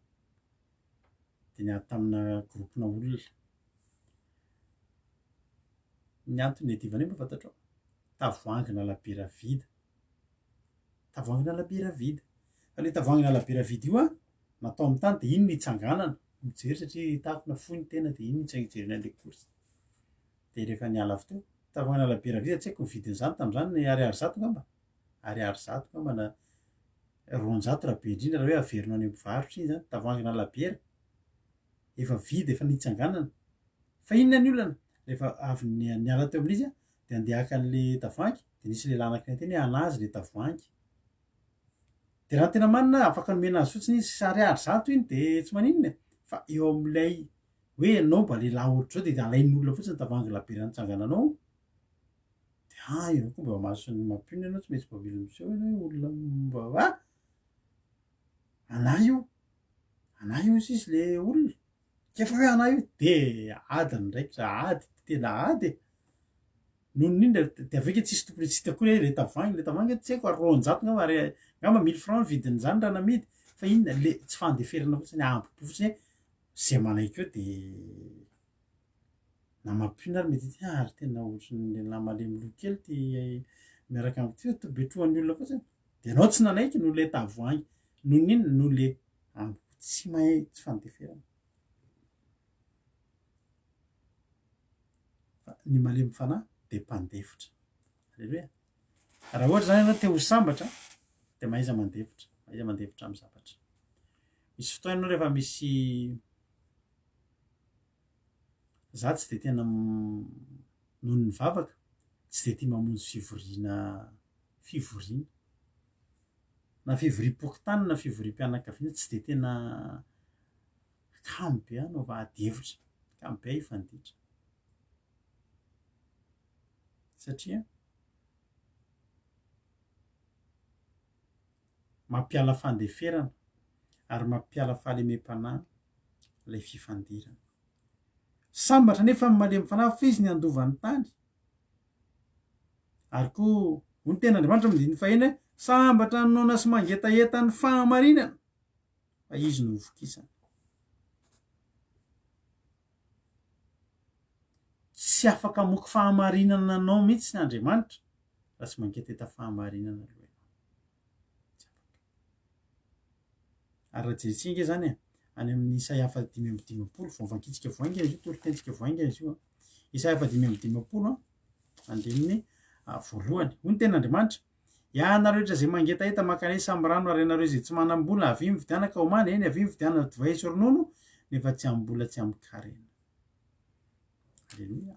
Ilay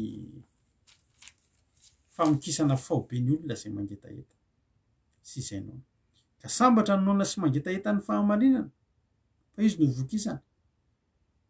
Maninona zany le olona iza zany ny sambatra noana sy mangetaheta ny fahamarinana fa maninona izy no sambatra satria hovokisana ny fahamarinana hovokisana. Alleluia. Raha ianao zany mangetaheta an'izany tsaroa foana ny anabavy anankiray ary rehefa nentina ambavaka izy dia natao délivrance ka zany olo zany nijaly be mihitsy taloha maty zany olo zany misy fotoana izy rehefa mihetsika ny aretiny dia mijanona ny fony dia mijanona ohatra eo amin'ny 4 minitra eo ny fony 10 minitra misy fotoana tonga 15 minutes tsy miaina intsony tonga dia maty ohatry ny olona maty tsy mitepy intsony ny fony zay vao taitra be zany ny aretin'izany olo zany taloha mino fa mbola velona any zany olo zany fa tena nijaly. Misy fotoana izy efa tena rehefa safotra dia efa mangana be ohatran'ireny maty ireny tsy miaina tsy mitepy intsony ny fony 4 minitra 10 minitra 5 minitra fa velona indray. Fa rehefa natao ny vavaka délivrance nentina ambavaka dia sitrana ary rehefa sitrana izy dia zao foana ny fanontaniana isaky ny isaky mesika inona ny fahamarinana mbola tsy haiko. Alleluia. Ampianaro anao izy inona ny fahamarinana ao am-baiboly mbola tsy ataoko inona ny zavatra mbola tokony ataoko. Alleluia. Satria maninona ry havana mafy loatra ny fiainany taloha sambatra be izy eo amin'ilay fiainany amin'izao sitrana ary dia tena novok'isan'Andriamanitra fahamarinana izy satria naona sy mangetaheta ny fahamarinana. Tsaroako foana izay anabavy zay inona misy ny olona nakabetsahany io rehefa terenao fahamarinana aza manao an'izao dia araka ny tendranabavy roa dia misy fotoana tezitra ny olona misy fotoana ny olona tsy te hahenao an'izany fa izy indray izy mihitsy inona indray ny fahamarinana mbola tsy haiko inona koa ampahafantaro anao izy fa mahasoa anazy. Alleluia. Sambatra ny miantra fa izy miantrano sambatra ny miantra fa izy miantrano. Salamo 1:7 tsika izao Salamo 1:7 andininy voalohany hoy ny ten'Andriamanitra hoe Davida nanao an'ity salamo ity sambatra izay mahatsiaro ny malahelo Jehovah monjy azy amin'ny andro fahoriana. Zany hoy ry havana sambatra izay mahatsiaro ny malahelo misaotra anareo rehetra izay mahatsiaro ny malahelo ao amin'ny groupe kelitsika izay elaela tsy nitenenina teny groupe Gamaliel fa dia mbola manentana antsika ihany raha mbola misy azonao atao eo ampanangonana ny volontsika amin'ny groupe Gamaliel fa atsika manao hetsika indray inona ny hetsika ho atao hivory tsy ho ela indray isika rakizy andeha ataontsika hoe amin'ny lahady ho avy izao satria ny fotoana moa tao tena tery ny groupe zay groupe Gamaliel izay fanohanantsika ny mahantra any Madagasikara ny olona sairina any Madagasikara hivorindray tsika amin'ny lahady hidinika ny zavatra tokony atao sy hanome antsika ny toe-bola fa fantaro zany fa any amin'ny Salamo 1:7 dia hoy ny ten'Andriamanitra tany amin'ny matotiko 5:7 hoe sambatra ny miantra fa izy no hiantrano.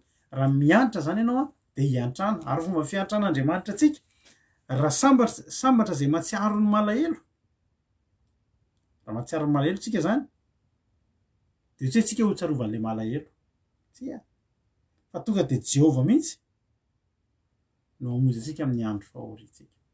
Alleluia.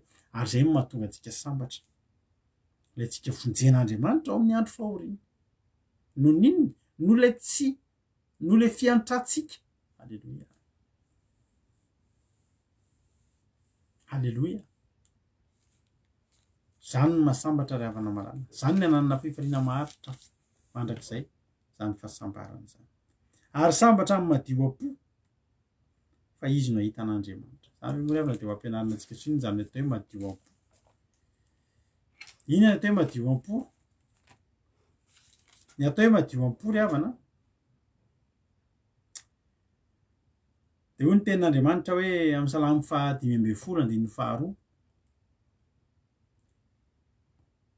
Salamo 5:10 andiny voalohany sy faharoa vakitsika manao hoe mbola Davida ihany Jehovah iza no toetra amin'ny tabernakelinao iza nononao tendrombohitra ao masina andiny faharoa izay mandeha tsy misy tsiny ary manao zay mahitsy sady misaintsaina ny marina ny foly tsy manendrikendrika amin'ny lelany tsy manisy ratsy ny sakaizany tsy manao zay hafa-baraka ny namany tsy manaja ny ratsy fanahy fa manome voninahitra ny matahotra ny Jehovah tsy mivadika amin'ny fianianana na dia manivitra ny tenany aza sady tsy mampiahana ny volany na mandray kolikoly na miloka ny marina izay mitandrina izany dia tsy mba ngozozo mandrakizay izany ny atao hoe volazan'ny tena hoe sambatra ny madio-po zany ny atao hoe madio-po anisan'ny définition ny madio-po izany zavatra teneninantsika zany raha veriko Jehovah iza ny toetra amin'ny tabernakelinao iza nonona ny tendrombohitra ao masina izay mandeha tsy misy tsiny ary manao zay mahitsy sady misaintsaina ny marina ny fony tsy manendrikendrika amin'ny lelany tsy manisy ratsy ny sakaizany tsy manao zay mahafabaraka ny namany zany rehetra zany izy daholo tsy manaja ny ratsy fanahy fa manome voninahitra amin'ny matahotra ny Jehovah tsy mivadika amin'ny fianianany koa rehefa nianiny ianao dia tazony na dia manivitra ny tenanao azy naza mandray kolikoly raha mpitsara ianao na mpitandro filaminana menao an'ity tenin'Andriamanitra ity raha tianao ny hitan'Andriamanitra ialao ny kolikoly ry mpitsara sy ry mpitandro filaminana sambatra amin'ny madio-po mahasambatra ny olona madio-po dia izy ahitan'Andriamanitra halleloia ny madio-po ny ahitan'Andriamanitra ary tsy ahitan'Andriamanitra eo ny hoe satria tsy misy olona mahita an'Andriamanitra ka ho velona variana foana anao mahita olona miteny zany resaka tamin'Andriamanitra teo tena hita azy indray dia izao indray teneniny dia izao indray resahan'i Jesosy tamiko dia ahitan'Andriamanitra tsika fa diovitsika noho ny fotsika fa ahitan'Andriamanitra tsika eo amin'ny fitoerany masina rahatray sambatra amin'ny mpampiavana fa izy ny atao hoe zanak'Andriamanitra dia ny fasivitsika zao Mateo 5:1 sambatra amin'ny mpampiavana fa izy ny atao hoe zanak'Andriamanitra mpampiavana zany tena mpampiavana misy olona tsy mihavana dia ianao no mampiavana misy olona mifandrafy dia ianao no mampiavana dia atao sambatra ianao dia atovy ihany koa zany sambatra amin'ny mpampiavana fa izy ny atao hoe zanak'Andriamanitra ny mahasambatra ny mpampiavana zany dia voatao izy hoe zanak'Andriamanitra ianao tsy mampiady fa mampiavana aza mampiady olona mampiavana olona halleloia dia sambatranao satria atao hoe zanak'Andriamanitra ianao ary ity ny tena zavatra ngezabe hamarana antsika azy nanao ny fotoanantsika teo efa tonony tsara ny fotoanantsika 110 sambatra izay enjehana no fahamarinana fa aza ny fanjakan'ny lanitra ny tena zavatra ngezabe io 112 sambatra anareo raha tsy ny olona senjeny ary asiny zay teny ratsy rehetra tena lainga anareo no ny amiko mifalisy miravoravoa anareo fa lehibe ny valim-poteanareo any an-danitra dia toy izany ihany nanenjehany mpaminany izay teo alohanareo izany hoe enjehana noho ny amin'ny fahamarinana zany enjehana noho ny amin'ny Jesosy zany ry havana dia tokony iravoravoantsika izany tena tokony iravoravoantsika izany zavatra izany nge tena androandra amin'ny Timoty 2:2 Timoty 2:2 andininy fa 1:12 matoky izao teny izao fa raha miara-maty aminy isika dia miara-belona aminy koa 1:12 raha miatra isika dia hiara-manjaka aminy raha mandazy isika izy kosa andahtsika halleloia matoky izany teny zany raha miara-maty aminy isika dia hiara-belona aminy maty teo ambony hazo fijaliana Jesosy dia tokony ho faty ianao ary tsy velona intsony ianao fa izy amin'izay ny velona anatinao ary miara velona mandrakizay any mahatonga antsika mampiray antsika foana fa izay ry havana roa taona tsy ho ela ny nidradradradrany teto fa mbola tsy nivoaka kory io vaksiny io a de efa niteny zay fa ho tonga any amin'ny fanaovana vaksiny a iny aretina covid nanomboka tamin'ny 2019 décembre 2019 iny ary matahotra ny olona ary amin'izao fotoana zao de matahotra indray ny olona matahotra indray ny olona satria hoe tonga indray hono ny vaky fanompirana zao nefa ry havako Jesosy rehefa maty antsika de tsika koa maty de i Paoly zany zao tsy izy tsony fa Paoly efa maty fo izy Paoly hoe tsy za tsony velona fa Kristy velona ato anatiko raha i Kristy velona ao anatinao raha isony raha teo ve Jesosy ve raha raisitsika hoe velona am'izao andro zao Jesosy ve mila nanao vaksiny vo velona vo voaro ka raha Jesosy ny velona anatintsika ahoana moa ny vaksiny ny hitondra fifaliana ho an'ny fiainako no hitondra fiarovana ho an'ny tenako ry havako ary ny tsy fanekenan'izay mahatonga an'ireo olona rehetrarehetra maro de maro miara-miasa mahatanteraka ny fanaovana vaksiny ny olombelona rehetra hitarika ny olona Jesosy maty a le olona koa maty fa Jesosy nefa velona tokony miara velona amin'ny Jesosy tsika halleloia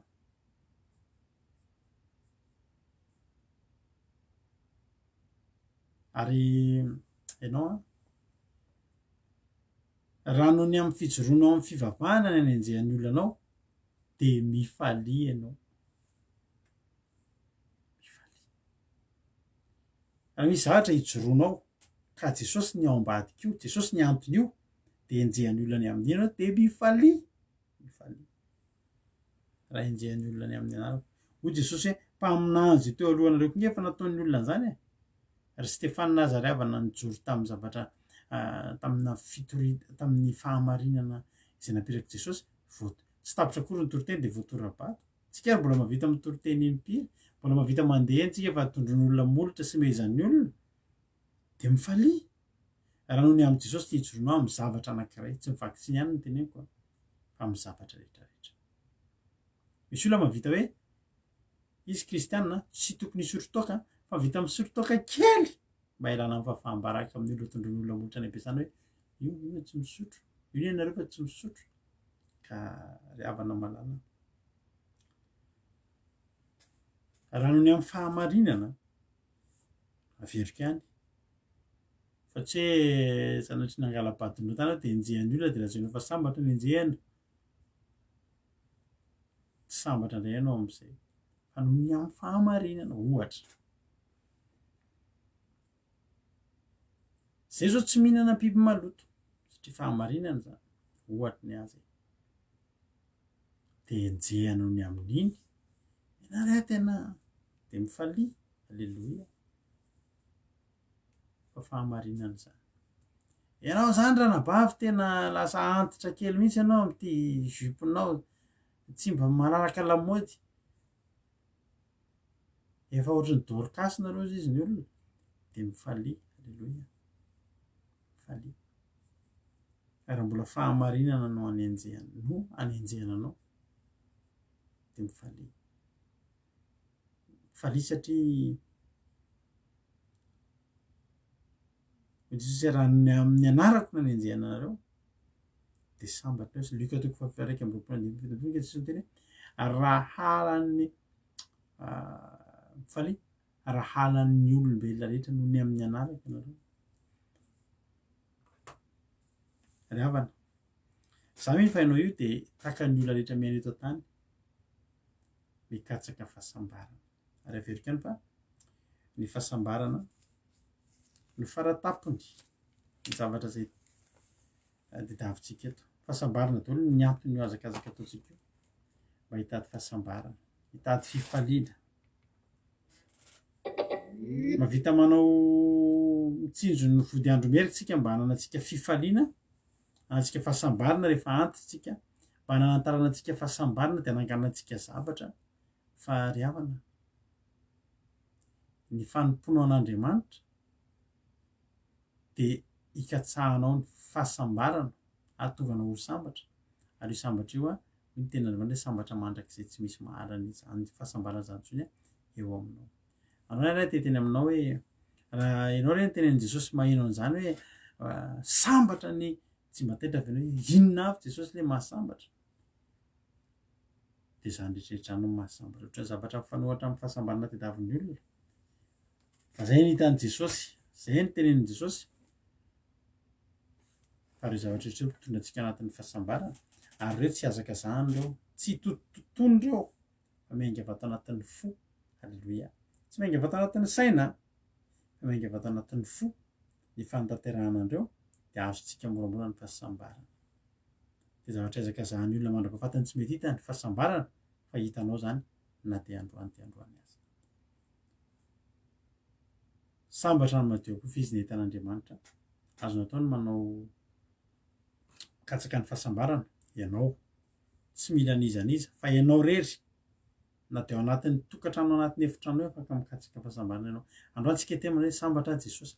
Ny olona mety hoe sambatra satria manana an'izao satria izao fa ianao ataovy mahasambatra anao fanananao an'i Jesosy mahatonga anao ho zanak'Andriamanitra.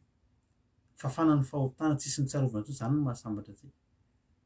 Tsika no antety hoe sambatra Jesosy satria manana anao dia efa afatsika ao aorianan'izany. Tainy tompo misaotratsika naharitra aneno hatramin'ny Halleluia. Sambatra Sambatra ufama nanana maina Jesosy haruku tukiku fialufana uai nandawaza Aziza rechiza ambiwai kiana satsimbana na malukazanyatu neti ni masuanjumula iri anjukanyazina abifalifu ampirawe nidelana wauteo favo se makanazanyana nana fa nirakitanifu yana kama muti haya nizabashamatu sambatra satria manana anao ufama nanana haruku tukiku fialufana uai nanda uai aziza rechiza ambiwai kiana satsimbana sono masoanju tungana zava izinwatunya velumaku ideraza nausaruchaneteko izeanebetokeko zeosasachawa raha tsy sasatsika merimerina hoe sambatra tsika manana an'i Jesosy. Halleluia. Sambatra ufama nanana ambiwai iana satsibana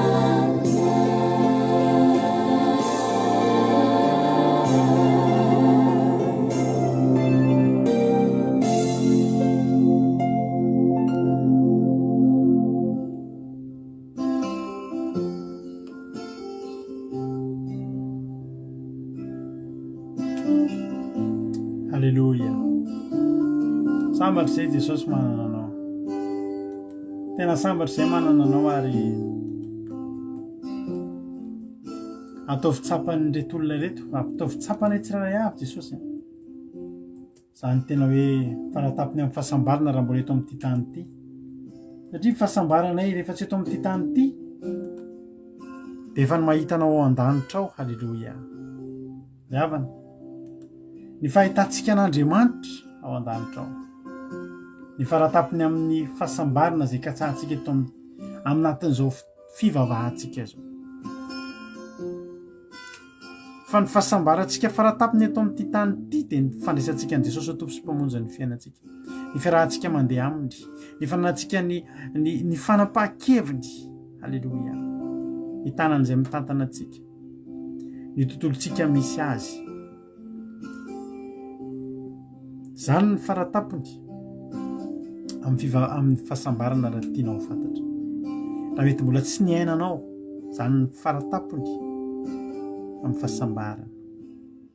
Ary tiako ianao mba hiaina an'izany fahasambarana izany. Zaraiko amin'ny anaran'i Jesosy zany satria efa nomeny ahy ary ananako ny fahasambarana. Halleloja. Ananako ny fahasambarana manana an' Jesosy ary mba tiako zaraina aminao zany androany.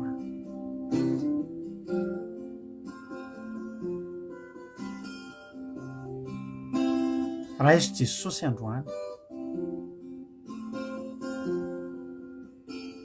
mety fahoriana ny eritreretan'ny olona an'izany hoe mivavaka izany. Ary mahatonga ny olona tsy mety manolo tena hivavaka.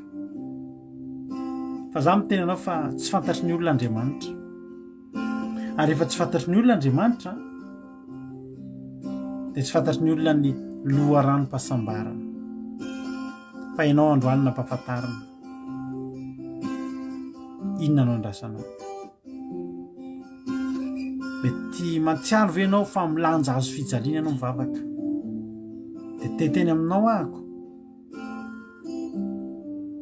Fa andalo vetivety ny fijalianao, fa ny fahasambaranao sy ny fifalianao dia miandry anao ary aritra mandrakizay eo. Ary tsisy afaky ny anaisotra ny eo aminao tsony. Tianao Jesosy. Ary raha tianao Jesosy dia tsy hamelanao irery izy. Te hamoky anao fahamarinan'Andriamanitra. Te hahatonga anao ho sambatra satria vokisan'ny fahamarinana. Tsy amin'ny vola tsy amin'ny karena hoy ny tenin'Andriamanitra. Mividiana, mihinana dia misotro. Dia mividiana tsy amin'ny vola tsy amin'ny karena, amin'ny fitiavana. Halleluja.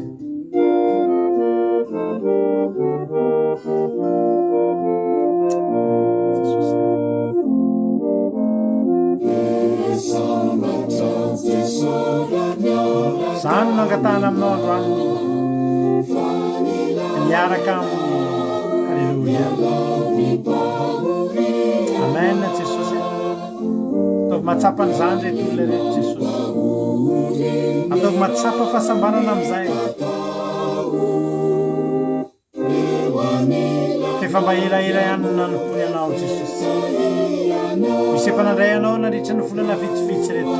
Sy napakevitra.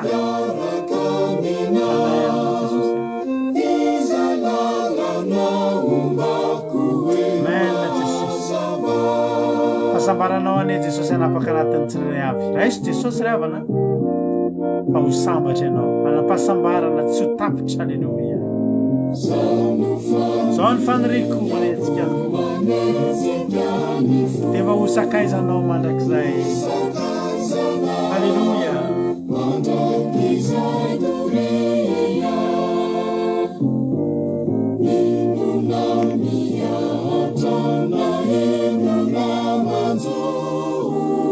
Soatra Jesosy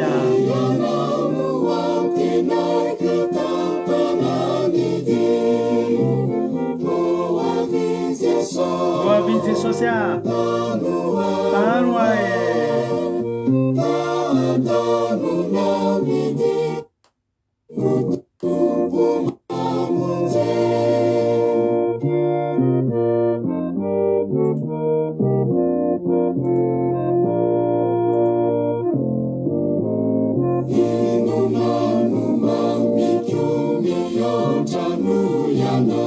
Jesosy misy ka tompo manan-kery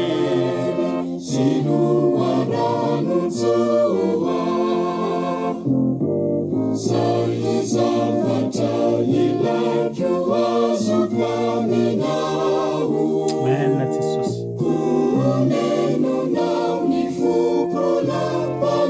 zany ny fahasambarana ny fona ionenan Jesosy tenele manjakato akoko Jesosy fa te ho sambatra sotra Jesosy Mena Jesosy Halleluja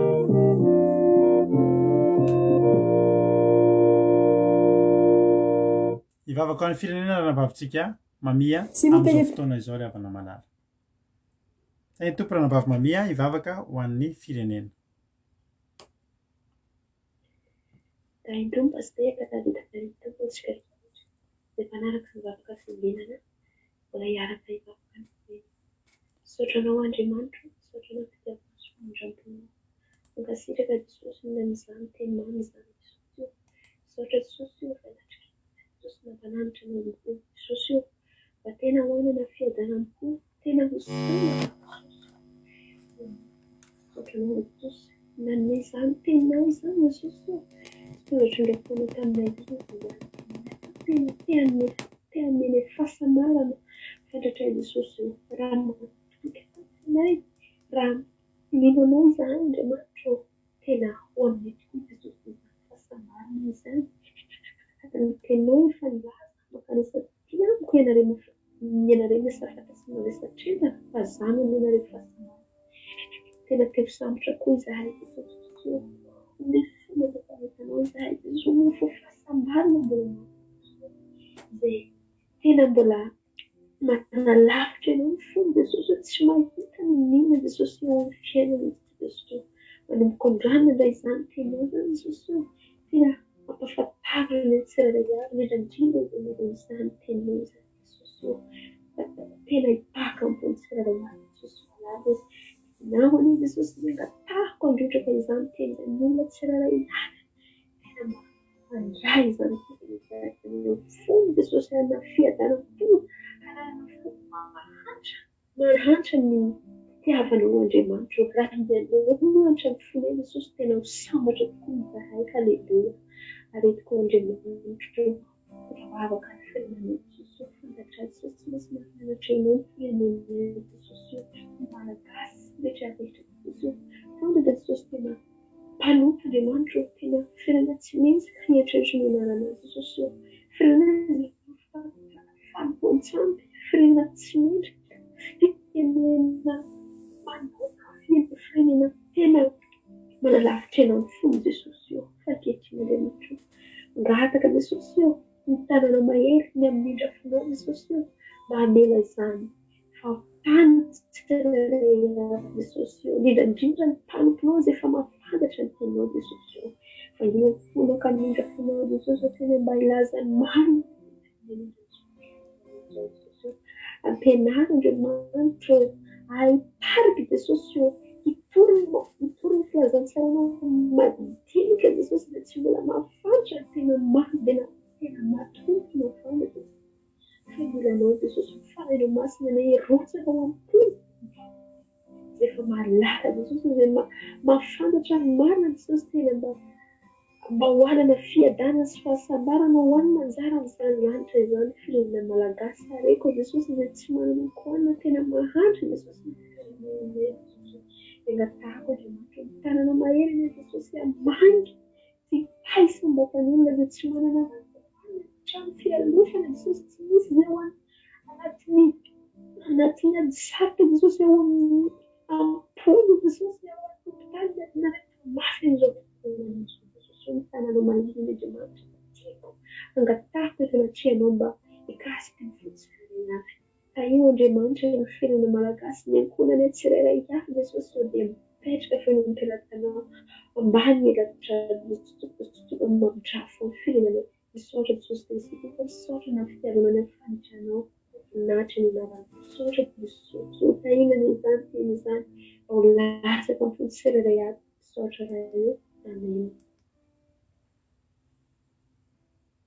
Alleloia, mankasitraka indrindra ndranabavintsika mamitsika izay tondra zany vavaka zany vavaka ho an'ny firenena de tapitra eto indray ny fiarahantsika faly be zany araka taminareo androany ary matoky fanampiaranareo indray ny fandarantsika androany raha mbola sogany amin'ny ranolanitra sao de neto indray tsika raha pitso alina tahaka izao a de miraly anao atony amin'ny fiadanam-po amin'ny filaminantsaina manofo tsara ianao matory tsara ianao de mifo tsara ianao raha pitso hiatrika tontolo andro mahafinaritra be ho lavitry ny loza lavitry ny fahakiviana ny tendrombohatra eo anoloanao raha misy olana eo anoloanao de ho aravin'Andriamanitra ho aherin'Andriamanitra ho akisany mihitsy raha ilainy zany samita iny tompo www.andramokaizo.com www.andramokaizo.com na de tapenao fotsiny ary eo amin'ny barre de recherche anao amin'ny Google hoe Aki Radio de efa afaka mihaino ny onjam-peo Aki Radio ianao mandeha isan'andro andro aman'alina tsy mitsahatra mihitsy misy totezaky ny adiny 3 amin'ny 4 amin'ny 7 amin'ny 10 maraina apitsy folo maraina averinao zao fandara zao raha tsy nanatra ny voalohany na mbola te hampitombo finoana de amin'ny 1 amin'ny 4 amin'ny 7 ariva koa misy toriteny foana efa lahatry mampionao ny hira isan-karazany ao ny fandarana isan-karazany de tahiny Jesosy ary mahereza faly be araka taminao teto androany Andriamanitra ny ombantsika halleloia sotra nahatriny hatramin'ny farany amen